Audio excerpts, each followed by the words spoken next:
we're walking the path. It's a beautiful day. It's a beautiful day here in Guanacaste, in Playa Avellanas, right down the street from Rhythmia.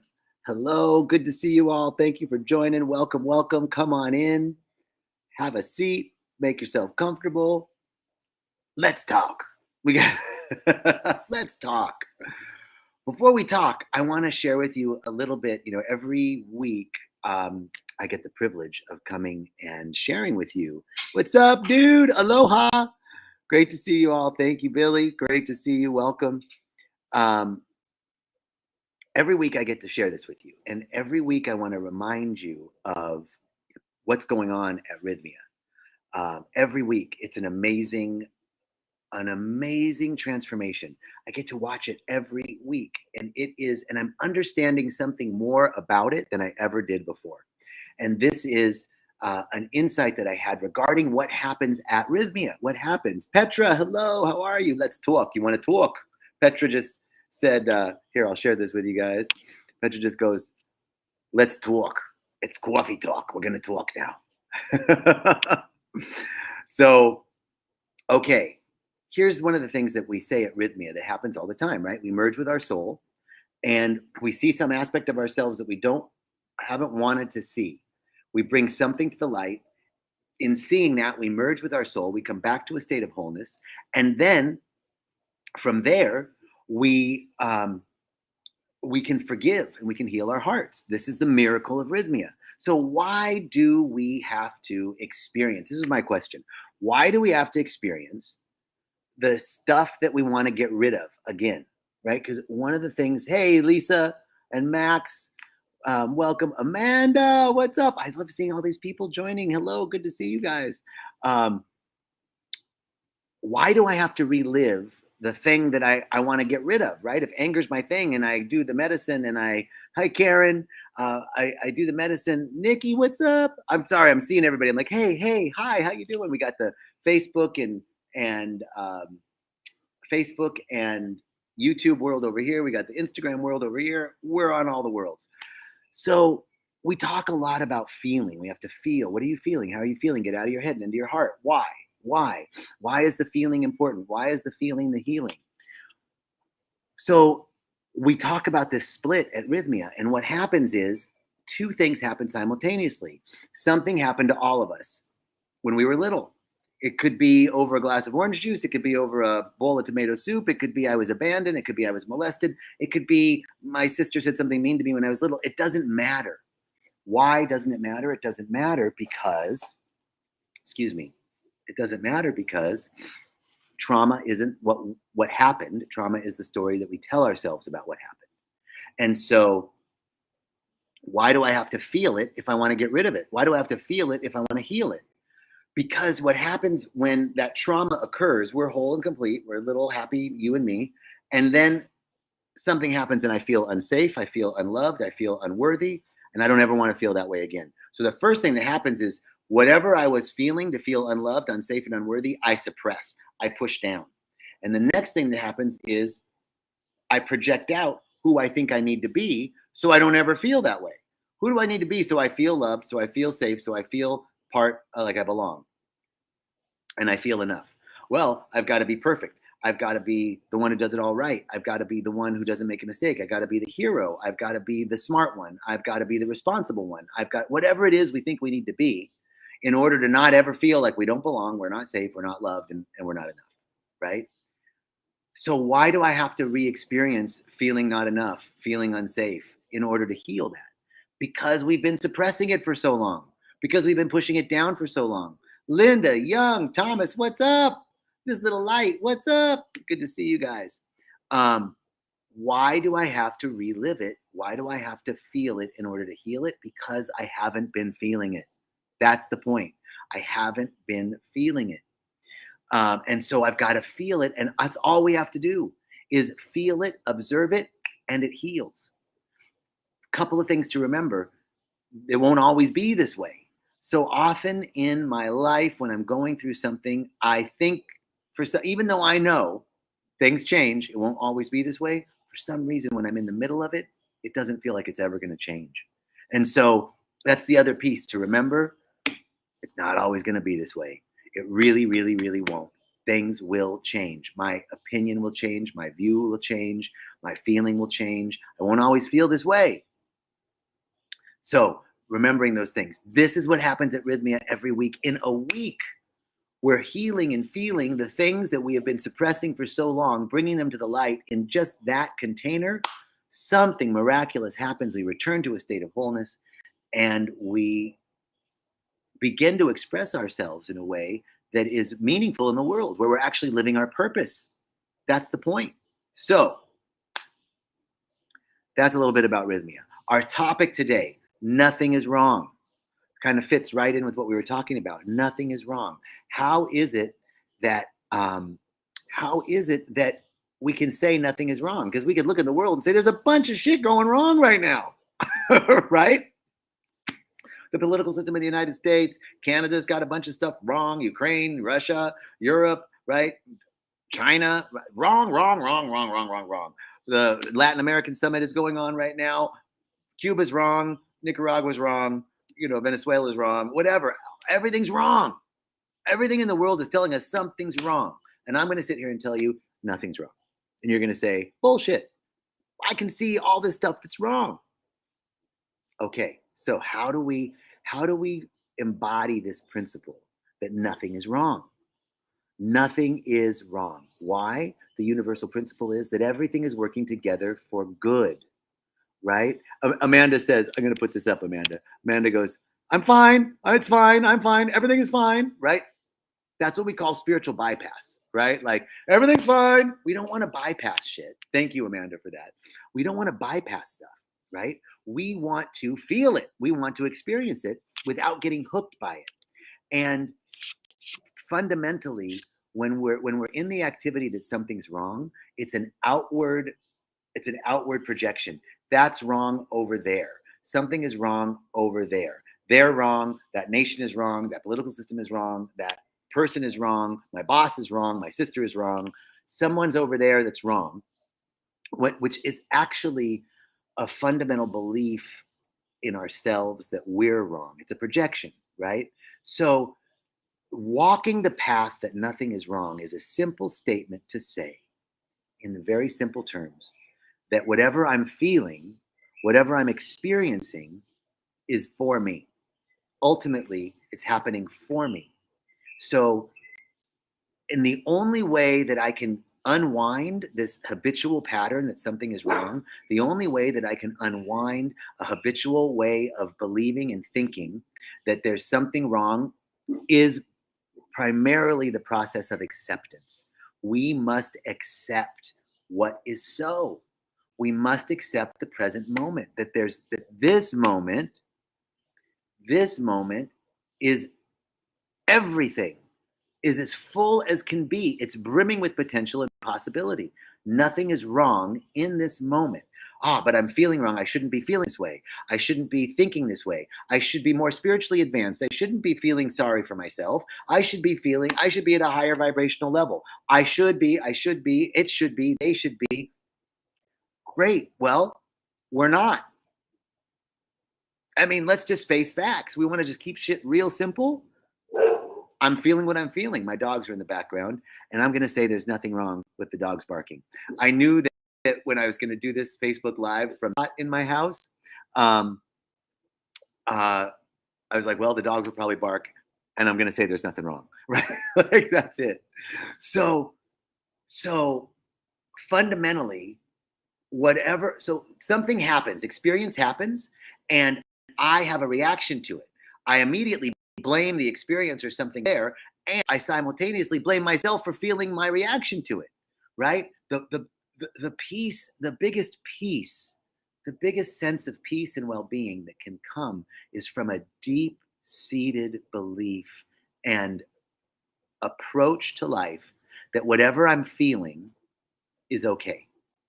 That exactly what I'm feeling, that there's nothing wrong with what I'm feeling. So the first step is to come inward instead of outward. So all this shit is wrong. I don't like what's going on in the political system. I don't like what my brother said to me. I don't like what my friend said to me. I don't like what my boss said to me. That upset me. I don't like that this experience happened. A dear friend of mine passed away. Someone committed suicide. I don't like that. There's something wrong. That's wrong. The first piece is to come back to subject, get off of the object, which is out there, come back to subject. The second thing is, how is it making me feel? Come back to myself. Examine our feelings. We have to get so disconnected from what's going on. Just come back to the simple, how am I feeling? Sad, angry, mad, like really get granular about it. I'm feeling disconnected. I'm feeling like I shouldn't be feeling this way. Whatever, begin to come back to an awareness of how am I feeling? And then there's nothing wrong with how I'm feeling. In fact, there's not one thing that you can feel or experience that isn't trying to get your attention, right? That's the thing, is that our feelings, our emotions are trying to get our attention. They're trying to tell us something. They're trying to tell us that the old ways of coping are no longer working. And if we don't pay attention to them, we just keep that habitual pattern wound up. If I can pay attention, I can be prosperous enough to pay attention to how I'm feeling. In the act of bringing my awareness to how I'm feeling, I begin to unwind that tightly wound pattern of habitual thought that something is wrong. Fundamentally, our feelings are coming up from deep-seated trauma within us, right? That our body keeps the score. There's a great book called The Body Keeps the Score. The issues are in the tissues, right? We embed our trauma into our body, and then something happens, external stimuli, it reminds us of an earlier trauma, recreates all that stuff that comes up in us, we project it out. So the request is, the invitation is, notice when you're doing that, come back to center, ask yourself how you're feeling. Those feelings are coming up from trauma within us. They're not asking for anything other than to be to be brought to our awareness. In fact, there's nothing that you're feeling that is wrong. There's nothing that you're feeling that is not okay. Because why? Because you're feeling it. Why? Because it's coming up. If it's coming up because it's asking for your attention. And rather than suppressing it, if we just acknowledge it, if we just go, oh, I'm feeling this way. Here's what I like to do. I like to put a Buddha on it. That's what I say, put a Buddha on it, right? What does that mean? Put a Buddha on it means that there's not anything that you're feeling that doesn't deserve awareness. And Buddha isn't some guy that lived 2,500 years ago and is smarter than you and I'll ever be. Buddha means awareness. Buddha means consciousness. So if I'm going to put my Buddha on it, I'm going to put my awareness on it. All I'm asking, all the feeling or emotion is asking, all the experience, the external stimuli that causes a reaction within us is just asking to be acknowledged. And what do? We push it down. I shouldn't feel this way. I shouldn't be feeling this way. Karen says, can I trust my feelings? Yes. Yes. We don't want to get caught by our feelings. We don't want to get caught in the loop of, but here's the difference, Karen. And yes, Linda says what's coming is going. Absolutely. Why is that true? It's coming up to be healed. It's coming up to be acknowledged. And when we acknowledge it, it loses its power. When we just see it, it loses its hold on us. There's an old myth from Greek mythology about the sirens. Do we remember the sirens? They were these mermaids that had a call that no man could resist.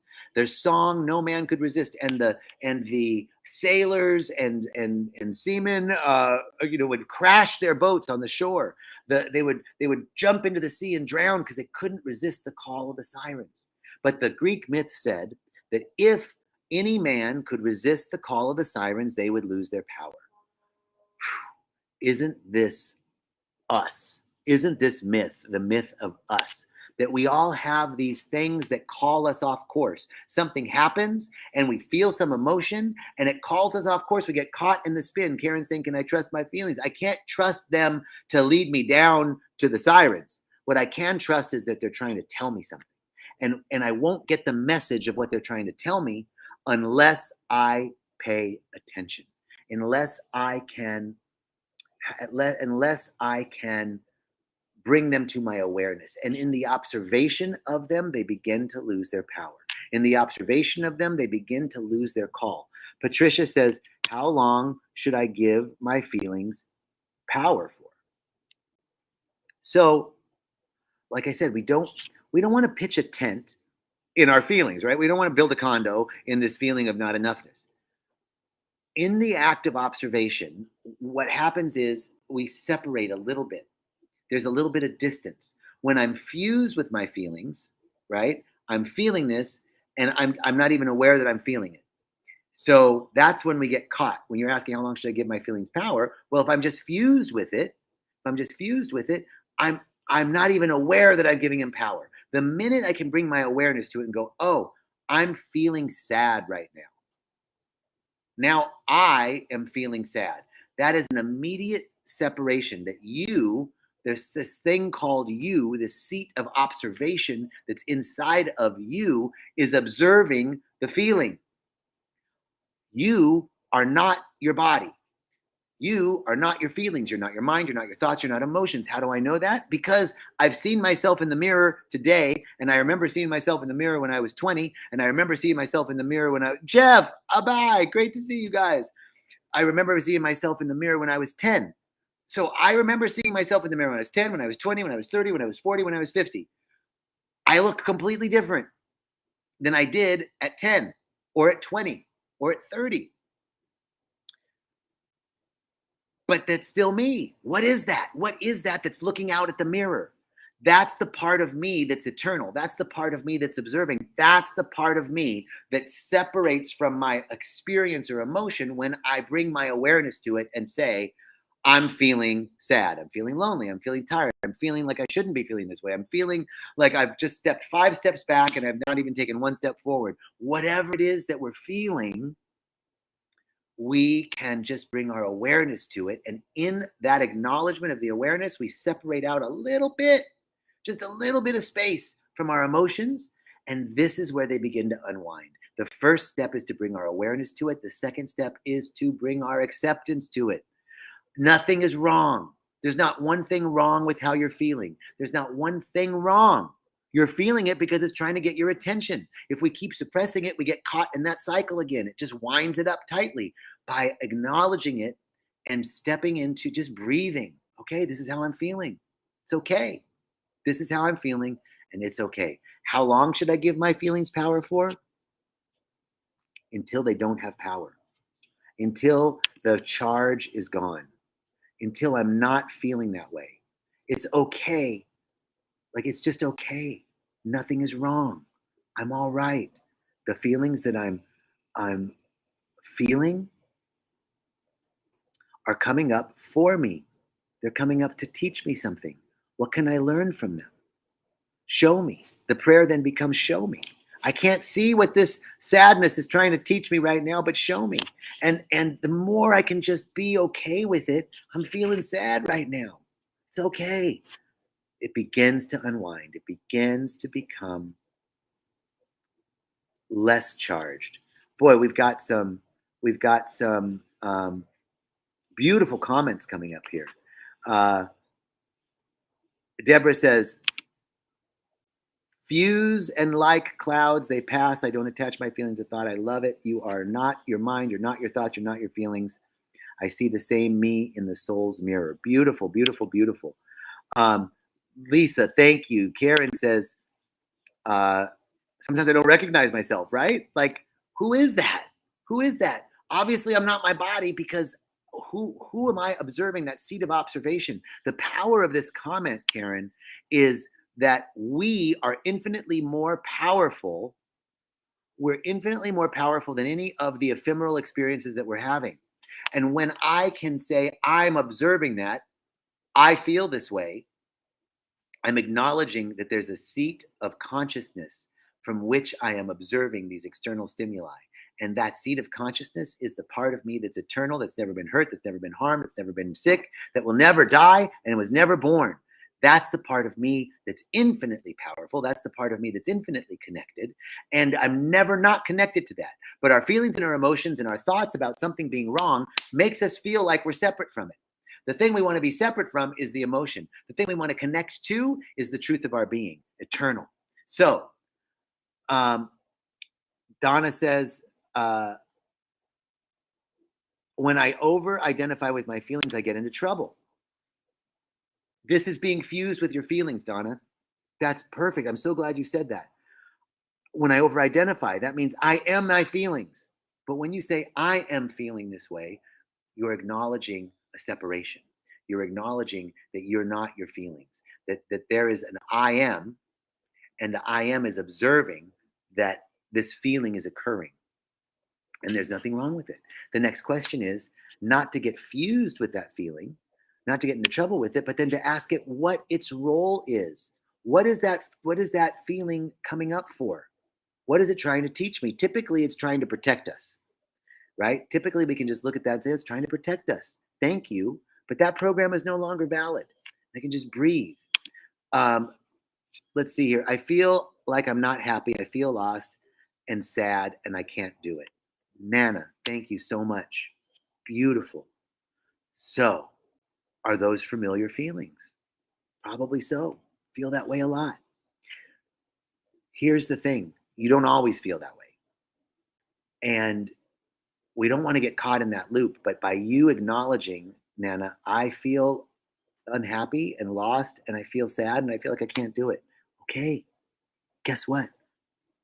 We all feel that way.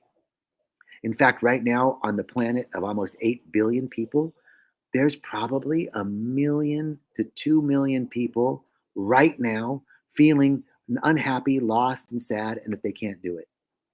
So we can then begin to say, all right, I'm feeling this way. It's okay. It's okay to feel this way. A lot of other people are feeling this way, and I won't always feel this way. What is this coming up to show you, Nana? What is this trying to teach you? What is this? What lesson? What role is that trying to teach you? Maybe you can share that in the chat.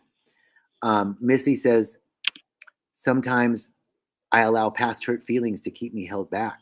I've got to try to stop that. Okay. So the first thing, Missy, is to say, I'm allowing my feelings to hold me back. Well, they're trying to tell you something. Why are they trying to hold you back? Instead of trying to stop it, just acknowledge it. Just accept it. There's a part of you that feels hurt. There's a part of Nana that feels alone. Amanda's saying, I feel that way every single day. You're not alone. If you recognize it, you can heal it, embrace it, change it, create it, love it. Yes. Beautiful, Amanda. Right? This way, Nana, we all feel this way. Like, I can't do it. I can't do it, and I'm not enough. So the first thing is just the acknowledgement of it. We just acknowledge it and bring our awareness to it. There's my sad Buddha that doesn't feel like he can do it. That's it. That's the first piece. That's the first piece. Radical acceptance of what's so. Nana, there's nothing wrong with you feeling that way. The more that you feel that there's something wrong, the more we're going to keep that old pattern lined up. But if we can say, very simply, there's a part of me that feels sad and that I can't do it and feels unhappy. That's it. That's it. I just stay there. Just allow myself to feel this way.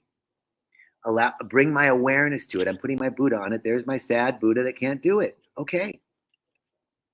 That's it. It's that simple. Here's the second piece to that. Stop thinking about the problem and start thinking about God. This is the golden key. Emmett Fox wrote a book called The Golden Key. It's like a 6-page pamphlet. And it says basically, hey, Jake, what's up, brother? It says basically, stop thinking. Hey, the way to solve any problem is stop thinking about the problem and start thinking about God. So when you're feeling, I'm alone, I can't do it. And I'm alone, I can't do it, and I'm sad and I'm unhappy, right? We get locked in that pattern. So we go, all right, I'm feeling sad, alone, unhappy, and I can't do it. Great.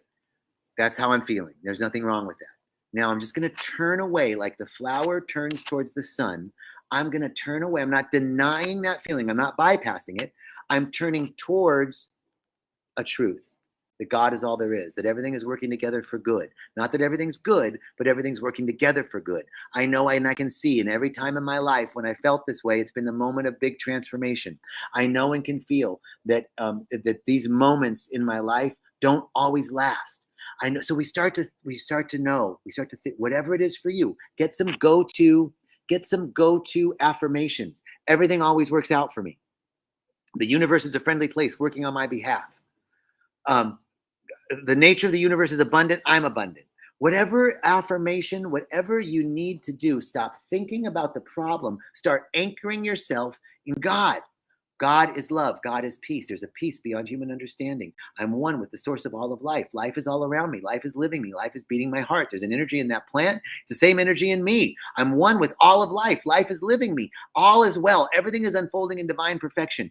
Whatever you need to do, begin to say, turn away from the problem and start going to some go-to affirmations. My go-to affirmations, everything always works out for me. I live in a friendly universe that is constantly working on my behalf. God is love. God is peace. God is joy. Peace, love, and joy are seeking to emerge. Something is seeking to emerge. Here's another great affirmation. Something wonderful is happening. Even when I can't see it, something wonderful is happening. So we begin. Thank you, Sherry. Thank you. Thank you. This is it. First, identify how I'm feeling. I'm feeling sad. I'm feeling happy, unhappy. I'm feeling lonely. I'm feeling like I can't do it. Put a Buddha on it. There's my unhappy, sad, lonely Buddha. Use the golden key. I'm going to turn away from the issue. I'm going to turn away. I'm not going to deny the issue. I'm not saying that's not happening. I'm not bypassing it. I'm just saying I acknowledge it. I feel this way. And I'm going to turn towards love. I'm going to turn towards peace. I'm going to turn towards everything is always working out for me. Everything always works out for me. I live in a friendly universe that is constantly working on my behalf. The nature of the universe is abundant, and I am abundant. The nature of God is indivisible. I am indivisible from the source of life. I am one with all of life. I'm one with the trees. I'm one with the birds. I'm one with the bees. All of life is working for me. Everything is working together for my good. I have everything that I need. I need everything that I had. All my needs are met. All my needs are met. We can anchor into these truths moment by moment by moment and build a consciousness that all is well. How do I know that all my needs are met? Right now. I might be worried about rent 2 months from now or next month or 2 weeks from now. But right now, you're watching this broadcast. Right now, all your needs are met. Right this second. Do you need anything right now? Right now. No? Okay. So right now, all your needs are met. How about now? I'm good. I'm good. I might use a glass of water. Hey, I got a glass of water. Okay, cool. How about now? Yep, all my needs are met. I don't need anything right now. I'm good. Got it. Okay, how about now? How about now? How about now? How about now? How about now? We build a consciousness of all needs met, moment by moment, breath by breath. Right now, I'm okay. Right now, right this second, I'm okay. Next second, I'm okay. Next second, I'm okay. All right. Breathe. Okay. That's it. We're going to bring our awareness to it. We're going to put a Buddha on it. We're going to use the golden key. We're going to remember our affirmations. All my needs are met. Everything is working together for my good. Everything always works out for me. God is love. God is peace. God is abundance. God is prosperity. God is joy. I am one with it. Whatever it takes.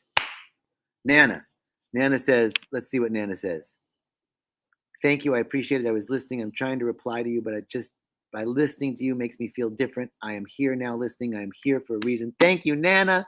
Love you, sister. Thank you for being so vulnerable. Thank you. This has been wonderful. We've all been interacting. For you all on Instagram, on the other platforms, some people are replying, and Nana has been expressing some really beautiful feelings. So thank you, Amanda.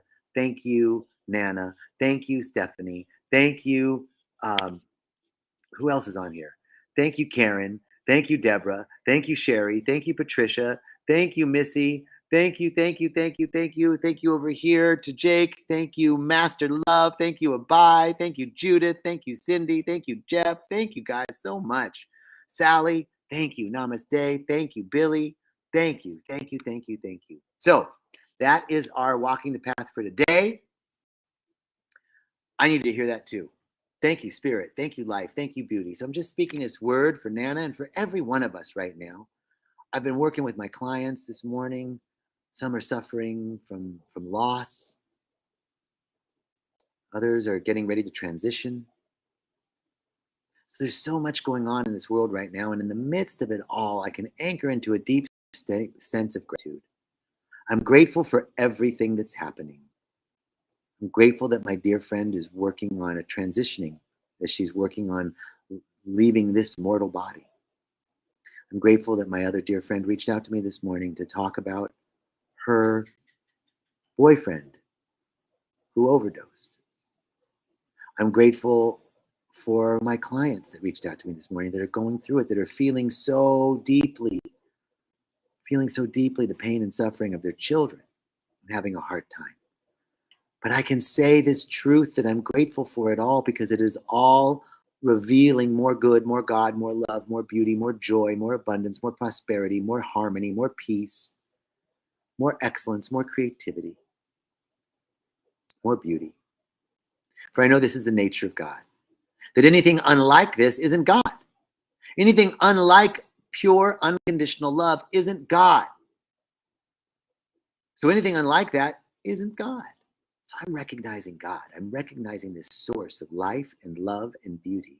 And I know that it is the source from which I was created, and that each one on this call currently, and be listening to the replays, anyone hearing this right now, right this moment, is an emanation of God, even if you're not hearing it. Emanation of the Most High. We can't be separate from that from which we were created. We emerge from this field of unconditional love, and we carry that atmosphere with us. Our journey is to reconnect with the truth of our being, the truth that we are an emanation of a great presence, and that we have all of the qualities and quantities infinitely more powerful than we could ever imagine. And so it's from this place of unified awareness that I speak the word for my brothers and sisters that are walking through it today. For Nana, for Amanda, for Dee, for Elise, for my brother Abai, for my brother Jake, for Lisa and Max, for all, anyone I haven't mentioned, please forgive me, just to know that you're all included in this prayer. That each one listening to this, to my voice, is included, for we are one in the source of all of life. Aside from naming someone, we're one with the source of all of life. From this place of unified awareness, I speak this word that anything that is an obstacle, anything that's considered an obstacle in each of our lives, is hereby dissolved. It goes back to the bloated nothingness from which it emerged. For all obstacles are cleared.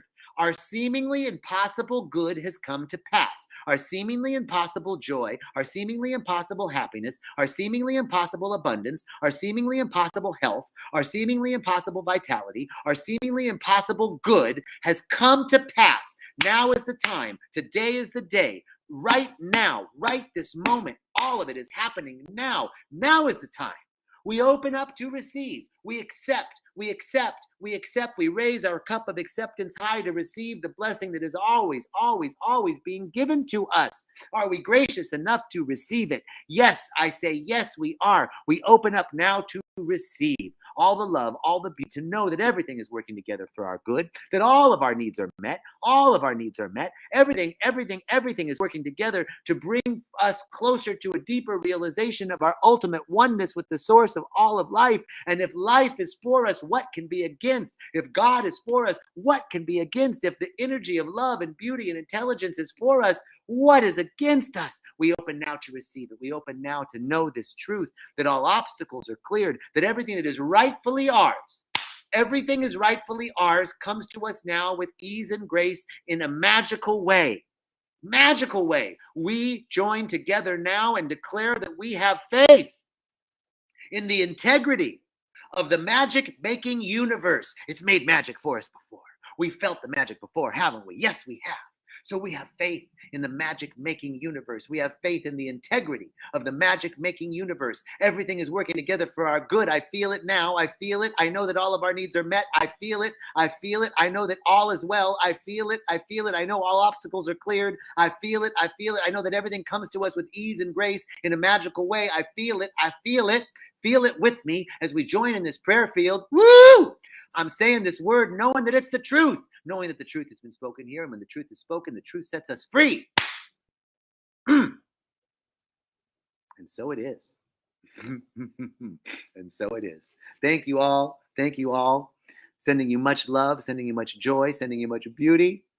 Amen. Aho. Hayaya. And so it is. Peace and richest blessings.